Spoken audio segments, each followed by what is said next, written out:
புதுவரவு பார்வையாளர்களுக்கு வணக்கம். இது செய்தி அலசல். நான் உங்கள் ரமேஷ் பாபு. கடந்த காலங்களில், அதாவது சில ஆண்டுகளுக்கு முன்பாக தமிழகத்தில் தவிர்க்க முடியாத தலைவர்கள், அரசியல் ஆளுமை மிக்க தலைவர்களாக இருந்த கலைஞர் கருணாநிதி, ஜெயலலிதா அவர்களை அசைத்து கூட பார்க்க முடியாத ஒரு காலகட்டம் அது.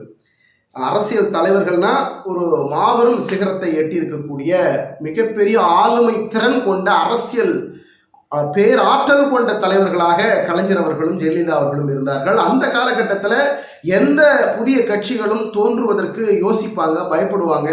அந்த தலைவர்களை சந்திப்பதற்கே மிகப்பெரிய நேரம் எடுக்கும். அவர்களாம் எளிதில் சந்திக்கவே முடியாது. அப்படிப்பட்ட ஒரு காலகட்டத்தில் கேப்டன் விஜயகாந்த் அவர்கள் கட்சியை தொடங்கினார். அது அவருக்கு எவ்வளோ தில் இருக்குன்னு பாருங்கள். இப்படிப்பட்ட ஒரு ஆளுமை இருக்கிறாங்க. 2 ஆளுமைகள், 2 சிங்கங்கள், 2 எதிரெதிர் துருவத்தில் இருக்கிறாங்க. இதற்கு நடுவில் தேமுதிக அப்படிங்கிற ஒரு கட்சி உருவாகிறது. தேமுதிகவுடைய கட்சியினுடைய நிறுவனர் தலைவராக இருந்த கேப்டன் விஜயகாந்த் அவர்கள் அப்போது மிக பிரபலமாக இருந்த நட்சத்திரமாக, சினிமா பிரபலமாக இருந்த விஜயகாந்த் அவர்களுக்கு மக்கள் மத்தியில் மிகப்பெரிய செல்வாக்கு இருந்தது. அவர் செய்த சேவைகள், அவர் வழங்கிய கொடை வள்ளலாக இருந்த விஜயகாந்த் அவர்களுக்கு மக்கள் மத்தியில் ஒரு செல்வாக்கு மிக்க ஒரு தலைவராக வலம் வந்ததுனால, அந்த ஆளுமை மிக்க தலைவர்கள் இருந்த காலகட்டத்திலே அரசியல் கட்சியை தொடங்கி ஒரு அடையாள கட்சியாக மாற்றி அதை சாதனை கட்சியாக உருவெடுத்து சட்டமன்றத்தில் எதிர்கட்சி தலைவராக போய் அமர்ந்து அவர் சிங்கம் போல் கர்ஜிக்கக்கூடிய அந்த காட்சிகள் எல்லாம் தமிழக மக்கள் நம்ம பார்த்தோம். அப்படிப்பட்ட ஒரு சூழல்ல ஒரு தமிழகத்தில் ஒரு ஆட்சி மாற்றம் ஏற்பட வேண்டும். ஆட்சி மாற்றத்திற்கு ஒரு தலைவன் வந்துட்டான், அவர்தான் விஜயகாந்த் அவர்கள். தேமுதிக அப்படிங்கிற கட்சி படு வேகமாக வளர்ந்து கொண்டு வரக்கூடிய ஒரு சூழல். அவர்கள், அதாவது கலைஞர் அவர்கள், ஜெயலலிதா அவர்கள் இருந்த அந்த அரசியல் களத்திலேயே இவர் குதித்து 8.7% வாக்குகளை பெற்று தேமுதிகவை அடுத்த கட்ட வளர்ச்சிக்கு கொண்டு சென்று எதிர்கட்சி தலைவராக அமரக்கூடிய மிகப்பெரிய ஒரு வாய்ப்பை பெற்ற விஜயகாந்த் அவர்கள் அடுத்த முதல்வர் விஜயகாந்த் தான் வரப்போகிறார் அப்படின்னு அனைத்து தரப்பு மக்கள் மத்தியிலும் ஒரு மிகப்பெரிய ஒரு ஆழமான ஒரு எண்ணம் தோன்றியது. அப்போ இருக்கக்கூடிய காலகட்டத்தில் ஒரு அரசியல் மாற்றம் வேணும், ஆட்சி மாற்ற வேணும்னு மக்களுக்கு ஒரு சலிப்பு வந்தது.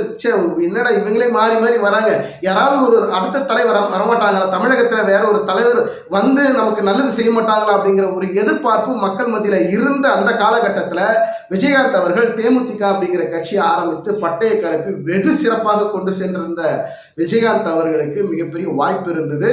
முதல்வர் கனவும் அவருக்கு இருந்தது. முதல்வர் பதவிக்கு வருவாரா வரமாட்டாராங்கிறத விட மக்கள் எதிர்பார்த்தாங்க அவர் வரணும் அப்படிங்கிறது. அப்படிப்பட்ட களம் கண்ட தேமுதிக விஜயகாந்த் அவர்களுக்கு இருந்த செல்வாக்கு அளப்பரியது. அதில் மாற்று கருத்துக்கே இடமில்லை. அது எந்த மாற்று கட்சி பொறுப்பாளர்களாக இருந்தாலும் சரி, தொண்டர்களாக இருந்தாலும் சரி, நிச்சயமாக இந்த பதிலை சொல்லி ஆக வேண்டுங்கிற ஒரு சூழல். அது திமுகவுக்கு சாதகமான பொறுப்பாளர்களாக இருந்தாலும் கூட, ஆமாங்க விஜயகாந்த் அந்த நேரத்தில் ஒரு தவிர்க்க முடியாத தலைவராக வளர்ந்து தான் வந்தாங்க, இதெல்லாம் சந்தேகமே இல்லைங்கிற அளவில் தான் அவங்களுடைய பதிலாக இருக்கும். அப்படிப்பட்ட ஒரு காலகட்டம்.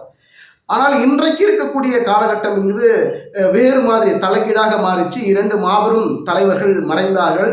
அதன் பிறகு பல கட்சிகள் உதயமானது.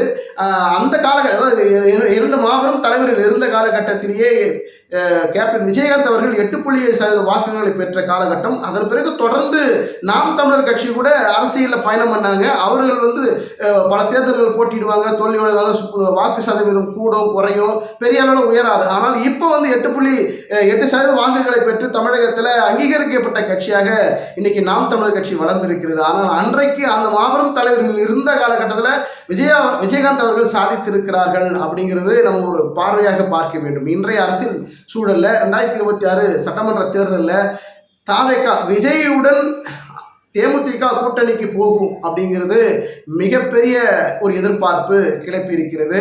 ஏன்னா அந்த மாஸ் விஜயகாந்திற்கு இருந்த மாசு விஜய்க்கும் இருக்கிறதா இருக்கு அப்படின்னு ஒரு தரப்பு வாதமாக இருக்கிறது.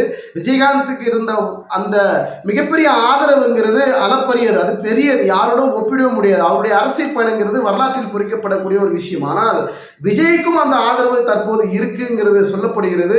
ஆனால் இன்னொரு விமர்சனம் இருக்கு. விஜய்க்கு வரக்கூடிய தொண்டர்கள் 18 வயது நிரம்பியவர்கள், 18 வயதிற்கு மேல் ஆனவர்கள், வாக்கு செலுத்தக்கூடிய வயதை பெற்றவர்கள் குறைவாகவும், 18 வயதுக்கு கீழே, அதாவது 17 16 வயதிற்கு கீழே இருக்கிறவர்கள் தான் அதிகமாக இருக்கிறாங்க. அப்படி இருக்கிற போது அந்த வாக்குகள் எப்படி உயரும் அப்படிங்கிற ஒரு கேள்வியும் இந்த இடத்துல பல்வேறு தரப்புல இருந்து வைக்கிறாங்க. ஆனால் அந்த தரப்புல இருந்து வைக்கக்கூடிய வாதங்களுக்கு விஜய் அவர்கள் தரப்புல சொல்லக்கூடிய பதில் என்னவாக இருக்கிறதுனா, நீங்க பொறுத்துருங்க, விஜய் அவர்களுக்கு எங்களுடைய கட்சி தலைவருக்கு வாக்கு சதவீதம் இப்பவே 20% 25% உயர்ந்து கொண்டிருக்கிறது. இன்னும் பல கட்சிகளை கூட்டணி வைத்தால் நாங்கள் மெகா கூட்டணியாக மாறுகின்ற போது 2026 நாங்கள் நிச்சயமாக வெல்வோம் அப்படிங்கிறதுல தெளிவாக இருக்கிறார்கள். இப்போ தேமுதிகவும் தாவேகாவும் இணைகின்ற பட்சத்தில் ஏற்கனவே விஜய் அவர்கள் அந்த முதல் மாநாட்டில் ஆட்சியிலும் பங்கு அதிகாரத்திலும் பங்குன்னு சொன்ன அந்த அடிப்படையில் ஒருவேளை தேமுதிகவும் தாவேகாவும் பாமக ஒன்றிணைகின்ற பொழுது தேமுதிகவுக்கு மிகப்பெரிய வாய்ப்பு தாவேகா கொடுக்கும், விஜய் அவர்கள் கொடுப்பார் அப்படிங்கிற ஒரு எதிர்பார்ப்பு அரசியல் வட்டாரத்தில் பெரிய அளவில் பரபரப்பில் போய்கிட்டு இருக்கு. அப்போது ஆட்சியிலும் பங்கு அதிகாரத்திலும் பங்கு அப்படின்னா அந்த அதிகாரம் என்ன, ஆட்சியில் பங்கு என்ன அப்படிங்கிற ஒரு கேள்வி அங்கே வரத்தான் செய்யும். அப்போ முதல்வர் விஜய் அவர்களாக இருந்தால் துணை முதல்வர் தேமுதிகவிலிருந்து யார் அப்படிங்கிற ஒரு பார்வை இருக்கிறது. அந்த பார்வையில் இப்போ எடப்பாடி பழனிசாமிக்கு ஒரு சிக்கல், எப்பா நான் தாம்மா அங்கே இருக்கிறேன், என்னப்பா என்னையை விட்டுட்டு நீங்கள் பாட்டு கூட்டணி பேரம் பேசுகிறீங்க, நான் வர இருப்பா, வெயிட் பண்ணுங்கப்பா, என்னை விட்டுடாதீங்கப்பா அப்படின்னு எடப்பாடி பழனிசாமிக்கு இப்போ நெருக்கடி. அவர் எப்படியாவது நம்ம தாவேகாவுடன் கூட்டணி வைக்கிறதுல அதிமுக முயற்சி பண்ணிக்கிட்டே இருக்கிறாங்க. இந்த முயற்சியில் மெகா கூட்டணி அமைக்கணுங்கிறதுல தீவிரம் காட்டக்கூடிய தாவேகாவுடைய தலைமை 2026 இலக்கை வெல்வார்களா அப்படிங்கிறது மிகப்பெரிய எதிர்பார்ப்பையும் கிளப்பி இருக்கிறது. திமுக ஒரு பக்கம் 7 மண்டல பொறுப்பாளர்களை நியமித்து அறிவிக்க இருக்கிறாங்க. அந்த 7 மண்டல பொறுப்பாளர்களுக்கும் என்னென்ன தொகுதி 234 தொகுதிகளை பிரித்து கொடுத்து களப்பணி ஆற்றுவதற்காக தயார் நிலையில் இருக்கக்கூடிய திமுக ஒரு பக்கம், அவர்களுக்கு டஃப் கொடுக்கிற வகையில் ஒரு மெகா கூட்டணி அமைத்தால் மட்டும்தான் 2026 எந்த கூட்டணி அமைத்தாலும் அவர்கள் வெற்றி பெறக்கூடிய வகையில் ஒரு மெகா கூட்டணியாக இருக்க வேண்டும். அந்த வரிசையில் தாவேகா தேமுதிக பாமக அதிமுக ஒன்றிணையும் அப்படிங்கிற ஒரு கருத்தும் இருக்கிறது. அதில் இன்னும் சில மாதங்கள் கழித்து விசிகாவும் இணையலாம் அப்படிங்கிற ஒரு கொஸ்டின் மார்க்கும் அங்கே இருக்குது. உங்களுடைய கருத்துக்களை கமெண்ட் செக்ஷனில் பதிவு பண்ணுங்கள். நன்றி, வணக்கம் நண்பர்களே. உங்கள் அனைவரிடத்திலும் ஒரு அன்பான வேண்டுகோள், நம்முடைய சேனலை இதுவரைக்கும் சப்ஸ்கிரைப் செய்யாதவர்கள் சப்ஸ்கிரைப் செய்து வைத்துக் கொள்ளுங்கள்.